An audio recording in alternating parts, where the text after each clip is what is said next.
Welcome to This Week in Habsland. I am Jordan and he is Brian, and we are coming to you after the Canadiens drop Game 2 of their best of 7 against the Tampa Bay Lightning 3-2 in overtime. Brian, a lot to get to in this game. Where do you want to start? Game 1 had Slafkovsky being the hero. That was very much his arrival, and I think that tonight was Dobes' arrival. If I could look at the positive, Sure. Jakub Dobes was excellent. He was the only reason that overtime didn't end about 7-8 times prior, because the Montreal Canadiens had 0 shots in overtime. Tampa Bay Lightning scored on their 9th. So that was very much the story of the end of the game, and Jakub Dobes was brilliant with some of the saves that he made tonight. Often, as you and I have discussed before, his rebound control is, leaves to be desired a little bit, and he was making the second and third saves off of rebounds. He was just getting there. He was great. So shout out to him. I wanted to start with the positive. What did you think of Dobes tonight? Yeah, let's start with Dobie. Let's stay on brand. What do they have? 8 saves in that overtime period. The huge 2-on-1 save a couple minutes before the JJ Moser goal. This was slowly becoming the game that we had talked about in the preview of, like, he needs to steal one on the road. He was really trying to make that happen. And he also did a lot of, like, smart other things. Like, the Canadiens were obviously going to get into the icings, but, like, he noticed a handful of times right after an icing, quick puck freeze, and sometimes really fighting for the puck freeze in a place where his, like you mentioned, rebound control may not have been great. Holding on to that puck, getting that puck freeze, getting the line change. So I think he was doing his best beyond just making the saves, but also a bit of a game manager as well in there. He ended up being their best player on the ice. I'm not sure if I would have made that assessment after 2 periods. I thought a couple other guys looked really, really good. And I think this is the story of the game, Brian. Canadiens are up 2-1 heading into the third period. Tampa kind of needs to give it their all. And what they do is they really, really turned up the heat on their forecheck. Now, you can do that because, A, you're down a goal and you're down a game about to go on the road. So it's necessity. The other is you have Andrei Vasilevsky, who is one of the best goalies in the world. So you're covered a bit. Not that they were, like, pinching a lot, but it was just they were allowed to be just a little bit extra aggressive. And what happened was Tampa Bay leveled up in that third period, and the Canadiens looked a little tired. I don't think it's because of any of the chippiness from that first period. I don't know if there was any carryover. Maybe there was.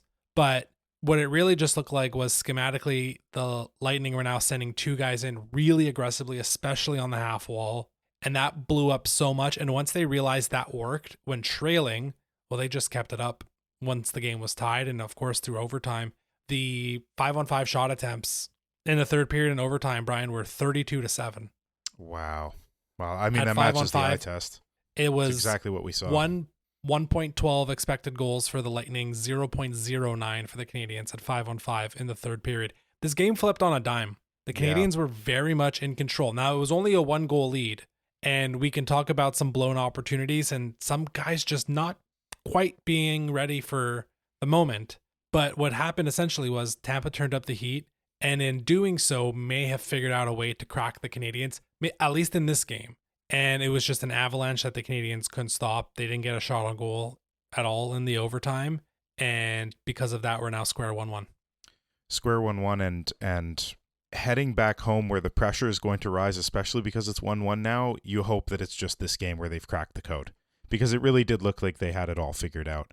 And for a young team whose inexperience is starting to show, I guess, as the tiredness shows, our hero from game 1 was the one who made the giveaway in the defensive zone, passed it right to the center of the ice, basically just inside of the blue line, right to Hagel. And, Kucherov wraparound goal. He's quickly becoming our vice this year for the Montreal Canadiens, our enemy numero uno. When we give that award at the end of the year, it might be him again. He might have just skipped a year, Jordan, because it wasn't only the wraparound goal. He's being a rat constantly. He's running into Dobes. He's tapping guys on the legs behind the play. Any opportunity he gets to, like, he's doing 4th line player stuff. So Cooch is getting a little bit annoying to me. Yeah, I mean, we knew we would get there, and it wouldn't take much time, and he's playing his game and he's doing it the right way. What do you think about Slav? Let's stick on him. I know everyone's going to be yelling about Kirby Dach. We're gonna pump the brakes on that because, and I think intentionally or not, this is all very much stream of consciousness. We obviously have no time to prep any of this. The game ended 20 minutes ago. But I think it's like there's a progression of how they lost the game. Yes, the moment is the Curry Dock icing and then losing his man, and then that's how the game ends. Yeah. But the game was lost progressively, really from the third period onwards. Let's focus on Slav. He has one of if not the worst play of his career with just a brutal turnover at the blue line. Yeah. What did you think of his game overall, about the fight with Hagel and like him and by extension his line's effectiveness at 5-on-5? They're not effective for whatever reason. I think that the Lightning have just game planned them really well, and the Cirelli line, when they were matched up against them, did quite well, though they weren't the only ones tonight. I don't know what it is. I can't put my finger on it from a Canadiens perspective, but it seems to be a lack of alertness at times, and they're not as connected as we've seen them be during the regular season. I don't know if it's with the pressure having mounted, but there's kind of a glaring lack of game breakerness, for lack of a better term, especially with Caufield. I think he's not able to get into the sneaky dangerous areas, probably because of that amazing Lightning game plan to defend against him and him alone at 5-on-5. Because yes, we talked about Slav like crazy after his hat trick. Those were all power play goals. The goals come from Caufield for the most part at 5-on-5. So if you can game plan against him, I think you're in business, as the Lightning are. As for Slav, I didn't mind his game other than that blunder. He was physical. He was trying stuff. He was being creative. He was being him. He was going to the inside. I didn't really have a huge issue with Slav's game. I actually thought, for the most part, at least definitely the first period, a lot of the second, the Canadiens were the better team. They were really, really good. And then just that, it's the wind went completely out of the sails with that mistake. It's like the hero becomes he's not a villain, but when the hero blunders like that, I think everybody just goes, oh man, it just takes everything out of you. Yeah, but again, not to put too much on Slav, like it very much leads to the goal, but the tide had already turned by then, and it was holding on for dear life. So Right. again, I am, and maybe I should say we are probably not going to be as quick to point the finger at one or two specific plays when it was essentially the last 35 minutes of this hockey game was all Tampa Bay. So Yeah. I thought Slav was fine today. It was Suzuki was the guy that I thought was starting to appear a bit at 5-on-5. I thought that line had a more offensive zone time, but not necessarily high danger chances against the Cirelli line today. So I thought Nick was better. Slav, in moments, it was coming and going, and we saw some the inexperience towards the end. Caufield's the guy I'm worried about. Only had one shot today. And I mean, there's again, I don't think Slav was perfect. If I'm ranking them, it's Suzuki, then Slav, then Caufield. Caufield's been very quiet. I still think defensively he's making some decent plays, and he's still making the right choices. Just effect in the offensive zone, he's been unable to really find his groove. And then there was a couple weird plays right when overtime started. There's a quick rush for the Suzuki line. Caufield has the puck in a good spot, maybe 8 to 10 feet out, and he elects to pass it, I think, off to his left to Suzuki for an even more sharp angle. Yeah, he was right off the goal line. What are we doing? Why are you making that pass, Cole? I mean, that was the one to me that yeah. I got. I was like, uh-oh, that's I don't know if that's not the yips. This is Cole. This guy had 51 goals, but that's overthinking it when we have to go back to game 82 where he had 10 shots on goal. What's going on with Caufield? He's very much falling into the trap that a lot of Montreal Canadiens had fallen into this season, which was that extra pass. Make the extra pass despite being, within a very good shot of scoring a goal. And it's a shame to see Caufield falling into that trap, because as a 51 goal scorer, he was never that guy this season. He was able to utilize his the fear that the opposition had in his shot to then pass to somebody else and, open somebody up, basically move a defender away from Slav a lot of the time, or Suzuki or Hudson or whoever it is. So he's still doing that. It's just one shot tonight. I think he had one shot on Sunday. So not a huge amount of opportunities for the guy you want to have the puck on his stick the most and take the most amount of shots. If anybody on the team, I'm happy for Slav for his hat trick, but of anybody on the team, who do you want to see with the puck in the offensive zone with a scoring chance? It's Cole Caufield. So that needs to happen more often, and he needs to elect to shoot more often when he's receiving those plays. It really says something when Danault, Evans, Anderson produce more interesting chances as a line than your line did. Like, that's saying something. Because I mean, not to jump, I know we're still on the first line here, but just as an example, when your so-called fourth line, they played more minutes than the third line. They probably even played more than some of the second line players. So they were more interesting offensively for a lot of the game than our top line. So why do you think they've disappeared like this? It is not immediately clear to me, and something to track as they go home. They'll be able to control the matchups better, because we also have to remember with like controlling matchups is not just the forward pairing, the forward trio. So it's Cirelli line against Suzuki line. It's also the defensive pair. And you've been getting a lot of Chernak and McDonough against those guys. Now, Cooper will be able to likely get one of the two in Montreal. He won't be able to get all like the perfect 5-man group. So maybe there's going to be a bit more flexibility there. And maybe, I don't know, if it's like a little bit less hovering of Ryan McDonough on Cole Caufield. I'm not entirely sure.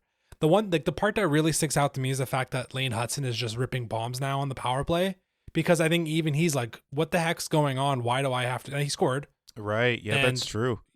Because he took a bunch of shots after that. I just thought it was, okay, he scored a goal, now he's confident. But you're right. He's looking off to these other guys and it's not working. So, and he also almost ends the game with a minute left and goes off the post. Off and the if post. This series, we thought it'd be a long series. I don't think I saw anyone predicting this would go less than 6 anywhere. So it was, the Habs weren't going to just walk the Lightning through here. It doesn't mean like this game on a knife's edge could have gone either way. And Hudson, and maybe I want to get like quickly into some of like the other like guys who I thought were really good today before we have to shift the dock and some changes going forward. Hudson, for like a period and a half in the game one, there was a bit of like, Tampa's really focusing on Lane. Doesn't matter. It's over. He's good. Yeah. He figured it out. He'll be fine. He started to make the superstar plays defensively and also starting to make them a bit offensively. Huge block. What, about 3 minutes into the overtime as well? He had another one, set up a real nice one-timer to Suzuki. I think this was right before Tampa Bay ties it in the third period. Nick just fanned on the one-timer. But Hudson, you started noting, ended up playing 32 minutes. He might have been their best player on the ice today. I don't even know if might is needed in that sentence. Matheson was right there. He played a truckload of minutes. Caden Gooley is entering the Josh Anderson zone of guys who get you through the playoffs and not necessarily guys that get you to the playoffs. Good point. I thought Gooley was great. I thought Carey was perfectly fine. They're using Jack-Eye in such a smart way. I have to give credit to Marty in that. I saw a stat that essentially none of Arbor Jack-Eye's shift starts were on face-offs in game one. So all the shift starts were on the fly, making him matchup proof. There was a couple more. He was on the ice a bit more today for some face-offs. There was one funny one where he was there by accident and he immediately got off the ice the moment the face-off was out. The puck went to him, funny enough, but he got off the ice pretty quick. I've liked what I've seen there. Again, there was just a collapse there at the end of zone breakouts. It was giving me PTSD of years past, Brian, of like, they can't break it. Now they have 2 days to figure this out. But that's how Tampa cracked them. So definitely that forechecking was killer. I want to go back just to the defenseman quickly. What surprised me tonight was Carrier, because he's absolutely becoming the fourth member of the D-Corps, where when we were doing our sort of prediction episode, or not prediction, but just the preview for the playoffs, we were saying that Carrier was kind of in that lower tier right next to sort of Struble and Jack-Eye, and like we weren't sure what was going to happen, and you really need to run Matheson, Gooley, and Hudson very hard, like basically close to 30 minutes each, which happened tonight. But Carrier had more ice time than Caden Gooley tonight. Not by much, less than a minute, but 27 minutes for Alex Carrier. That's a big game. He had 4 blocks. I remember 3 of them, and you know how bad my memory is, Jordan. So if I remember 3 of them, they were nice. There was one also similar to the Hudson one where he dove and just with the stick, just at the very last second, knocked it off. I believe it was Gonçalves. Yeah, I think it was Gonçalves' shot, which, by the way, like, you're supposed to hate the opposition. I can't find a way to hate Gonçalves. He's such a good player, and he's so energetic. He's really fun to watch for the Lightning. I'm not doing that until the series is over. I'll tell you who I've enjoyed, but not until this is over. That's fine. There's been a few guys. That's fine. Yeah. You can be you could be like that all you want. He's a good player. If you haven't caught it, I'm trying to jinx him. Oh, okay, got it. No. Yeah, Nikita Kucherov, number one fan, love him. Yeah, I think he's great. been great. I don't think he can play any better. I hate this bit. Can we stop? Gonçalves Okay. is one thing. I can't do it for Kuch. Yeah. Okay, yeah, look, again, some guys played great. The first 2 periods were awesome, and then they collapsed. The third line. Let's do that now, and let's shift towards what happens as the series goes to Montreal. Again, we thought Dobes was incredible. I think you correctly, yes, it's the forward defensemen were awesome. Plus Jack Guy in like, what did he get, 10 minutes at the end of the day? Yeah. Perfectly playing his role. The Deneau line with Evans and Anderson did their job for the most part. It was just systematically, they got caved in for basically the second half of the game. We thought the third line was going to be problematic. And I don't think that Newhook or Demidov had good games today either. Again, it's not just one guy that made a mistake here. Demidov had little moments where the jukes were happening and the dekes were happening, but for the most part, I thought Demidov wasn't great. He took a penalty that was poorly timed as well. Third line, though, we identified from the jump when Marty was kind of shuffling the lines up right before the series started, and they landed on Doc with Bolduc and Kapanen. And we kind of all looked around and said, I think that's a black hole. And game 1, I think most people agreed wasn't good for them. Some people, I think I saw Eric Engels thought they were like Bolduc. Actually, I think he was one of the bigger defenders of him after game 1. Today, again, like you mentioned it before, they're played like the fourth line. They got about 9-10 minutes at 5-on-5, and that's with almost 4 full periods being played. So we're talking 2-3 minutes a period. And this happened quite a few times. The lazy icing where you just don't redline it properly. This happened a bit in game 1. Yeah. This happened a lot more in game 2. Tampa's going to burn you on those. I'm struggling to like put too much like end of days stuff on Kirby Doc here because that's just not the time and place for it. But what we can talk about is whether or not he should stay in the lineup. So I will fight you on that tooth and nail right now. It's not the end of the line for it. Like, is it not? Does he have a contract next year? This is his audition for not getting just not asked to come back. And I don't say that lightly, but this may have been his last game because I would much rather see Veleno in the lineup. I would much rather see Gallagher in the lineup, and that's saying something. And I actually thought his game 1 was decent. So like I don't know how Marty's going to approach this. Look, and I it's not that I don't want to entertain that conversation. I just think I'd rather focus on who's in game 3 than have the big picture for sure. stuff for now. All I'm saying is that game 3 extends beyond it. But let's have the game 3 talk. Let's have the talk because that's the most pressing thing right now. Do you make a move? You can control matchups better at home. So your fear of and you don't have to worry about matchups with Veleno, I don't think, but Gallagher you do. So you have a little bit more control over when and where Gallagher is matching up against who. I still worry about Gallagher in this series. I know I saw people saying like, wow, he would have been perfect in this game, the first 2 periods especially. I don't see that at all. And maybe that's my bias. And maybe Gallagher a week off, first game at home in the playoffs, like he will just come out flying. And maybe that's what you need, someone to kick the other guys in the ass on the third line and say, hey, we're going to do this the right way. But I'm struggling with that. We said after the last game, we thought Veleno Gallagher should come in for Bolduc and Doc. So like we're having the same conversation again because it's not working. So, I mean, coming back home is an organic time to do it. I think it's a very organic time to do it. You guys sit out for a little while. All this being said, does it resolve it entirely? I don't think so because you were talking about the black hole thing. Kapanen, ever since losing faith or Marty losing faith in him and him dropping from the second line, he has not found it. And so you can change his line mates all you want. It won't necessarily solve the problem there. And like Veleno and Gallagher are not necessarily the solutions for play driving and goal production or anything like that either. You just need them to not get caved in because that's what this line basically did tonight was kind of get caved in. Bolduc I had less of an issue with than Doc, obviously. Like the Doc, there was sort of the glaring thing at the end that's just, I think that leaves a bad taste in your mouth. Bolduc wasn't great, but he was physical. He had a few hits. I don't know. We knew that the bottom 6 was going to be a problem. Like, and now we're sitting in it, and it is what it is for the time being. Because even I think at least even the guys you could replace these ones with, they're not ideal for this situation either. Okay, different question, different lines. do you tempt fate at all with breaking up Dano, Evans, Anderson, with Evans going to work with Demidov and either Texier or Newhook?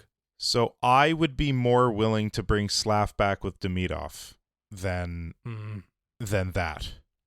As whack as that sounds, because of how well it worked at the end of the year, it ain't working now. And it's especially weird because the games against Tampa, we outlined it in the preview. 15 points for that line, 12 points for the rest of the Montreal Canadiens in the matchup against Tampa Bay this regular season. Like, they were awesome. I know a lot of that is power play, but still, they were great, and they ain't great right about now.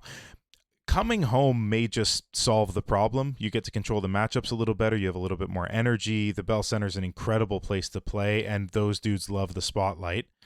Maybe that's the solution they need. Like, it's probably too early and too drastic to be breaking up the top line. Yeah, I don't hate that idea of breaking up, like putting Slav back with Demidov and splitting it up a little bit. I think what we're going to see a lot, the first line will stay together. At least that's what I think. You'll be seeing Suzuki go up against the Yanni Gourde line, I think, a lot more now. Great. Because of the matchups. I think that's way more likely. You know, Cooper has to throw the guys over the bench first. I think they'll probably still have McDonough, Chernak out there more often than not. But it'll also be a good litmus test of like what works and what is the real part of the matchup that's slowing down the Canadiens. And again, specifically, I think Caufield just getting back to his ways. Yeah, it's we talked about the bottom six. I thought, again, Anderson, Dano, Evans, they scored a really nice goal, like a really good playoff goal today. Yeah. All three of them battling on the boards. Anderson goes to the net. Evans and Dano working together right behind the net to chip it over to Anderson, and he scores the goal. That should have been the game winner. So I'd have a tough time breaking those guys up, but something needs to be figured out from a goal scoring perspective at 5-on-5. Because again, last time I'll say this, for the first 5 periods of this series, it was almost surreal how consistently the Canadiens were outplaying Tampa at 5-on-5. And then Tampa just said, screw it, we're just going to full court press them, and the Canadiens fell to pieces on it. And we haven't really talked about, I don't want to talk about the reffing. There's the random phantom jack eye call at the end of the first period, beginning of the second period. That was stupid. Beyond that, I thought they were actually okay. The Anderson stuff, he sold it. It's fine, 2 minutes. But the chippiness, like there was clearly a plan from Tampa to like turn it up to 11 for the entire first period and then bring it back and see what you do to the Habs. I don't think it did anything. And Tampa just played, like they went to like strategy number 3. They had their straight up strategy in game 1. Canadiens played really well. Strategy 2 was get dirty. I don't think it worked because the Canadiens were tied after the first and they were leading after the second. And then they said, okay, forecheck the crap out of them. And that worked. So do you think Cooper goes like back to like plan A, or does he stick with the just violent forecheck right out of the gate in game 3? I think when you're chasing a lead, it's the perfect solution. I think he probably goes back to his main plot until, like, let's say the Habs score one, halfway through the first period, Habs score one. And then late in the first, they start the press. That would not surprise me at all. I think he'll save it because it's also an opportunity for the Canadiens to figure out a way to counter it, because they are creative enough, some of them, to figure out a way to counter, especially with the mobility that Matheson and Hudson have at the point, and even Caden Gooley, I would argue. Like, they'll be able to counter at one point if this press keeps happening, especially with those lower lines. Like, if the Gourde line tries that crap against the Suzuki line, let's say, when we get better matchups, good luck to you. Like, the counter could come back the other. That could be the recipe for that line waking up. So I think they just go back to normal. Normal worked today. Like, they got the lead to start. The Canadiens were better, but they still got the lead to start, and they ended up winning the game. That physicality, though, like you said, that was sort of phase 2, and then they moved to phase 3. They saw it didn't work. It's probably going to resurface every single game, because the experience that they have in the playoffs, especially, like, that stuff I think rolls off their shoulders, whereas the Canadiens are not used to that type of just constant, persistent pressure. Every time the whistle blows, there's a glove in my face. Like, I think they're just going to abuse that and then try and piss off the Canadiens until they retaliate. And, the special teams tonight were still great for the Montreal Canadiens. 1-4 is still great. I know we all wish it was 3-5, but it was still good. But they're towing that line really well of not going too far to give power plays. do you think Tampa wore down the Habs? Last question before we can close it. But do you think that the fact that they turned it up to 11 in the first got the game really chippy, really like emotional? Very again, I think it was 1000% the plan, because you saw by the second period they went back to regular Tampa after being, and I'll credit, I think it's Scott Matla on Blue Sky, that they're just the Florida Panthers with better PR the way they play, which like that's the chirp of the decade right there. Is it that they just like they turned it up to 11 and then they went back to their normal style of play, and that like just slowly it falls apart because they played a good second period, the Canadians, but like is there an element of there that the Canadians were just like exhausted by the third period? It sure seemed like it. It sure seemed like it. Like the overtime period tells that story of just all the chances being Tampa Bay and none of them being Montreal, and Montreal getting hemmed in and unable to produce anything. Like it reeked of mental tiredness. Even if physically they didn't look super tired, it reeked of mental tiredness where they were giving pucks up and not making crisp passes. And a lot of the really talented players on the Montreal Canadiens can see 2-3 passes ahead, like chess moves, and they weren't tonight. Like it seemed as though as the game progressed, it was okay, I'm going to make this pass, and then that's as far as I thought it through. Yeah, they were tired. There were some mental lapses again. The Doc icing, to come to it one last time. It's not like he's like a foot behind the red line. No, he's barely at the blue line when he ices that. Yeah, major brain fart. Yeah. And that, like, coming from a guy who had not played a lot. So, you know, the mental fatigue for Nick Suzuki, who's taking a crazy amount of face-offs, and each one of them is physical. He plays 25 minutes tonight. If you were talking about Slavkovsky and his blunder, he played 25 minutes tonight. Mental tiredness, yeah, it adds up. Mike Matheson, 28 minutes. Lane Hudson, 32. If they were the ones making silly blunders, I go, yeah, man, they're tired. Kirby Dach played less than 11 minutes. Including the overtime, which he didn't see a lot of, but he did see a bit. So mental tiredness, I don't know. Is it the pressure of a huge moment just completely crushing him? I think it's just a veteran team played the game exactly how they wanted to. It doesn't mean they were going to win. Like, again, they're down 2-1 with 10 minutes left. Canadians have a power play with 2 minutes to go in the third. Tampa could easily be down 2-0, but especially like the fact that we have this overtime was a larger sample of, it just looked like Tampa went up a level. Canadians just did not have that gear today. They'll need to learn to get that gear, and they need to get the right players to get that gear. But at least for today, for game 2 in 2026, they didn't have that gear.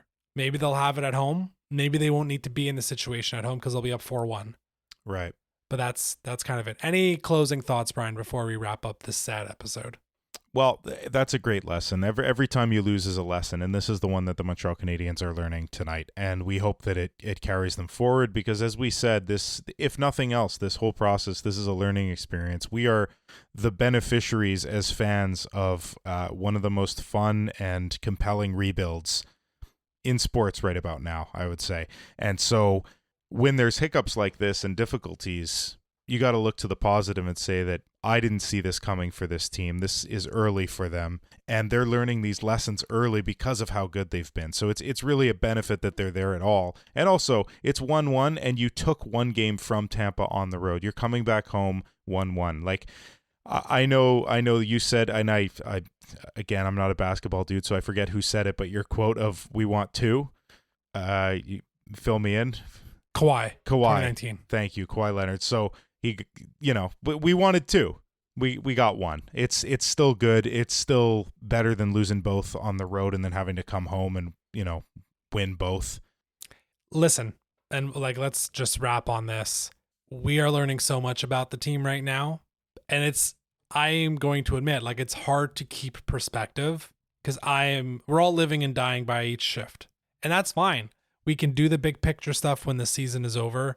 It's really exciting to focus on the now and also just see the brief moments when you're like, well, imagine Demidov in 2 years in this situation. Imagine Lane Hudson in 3 years in this situation.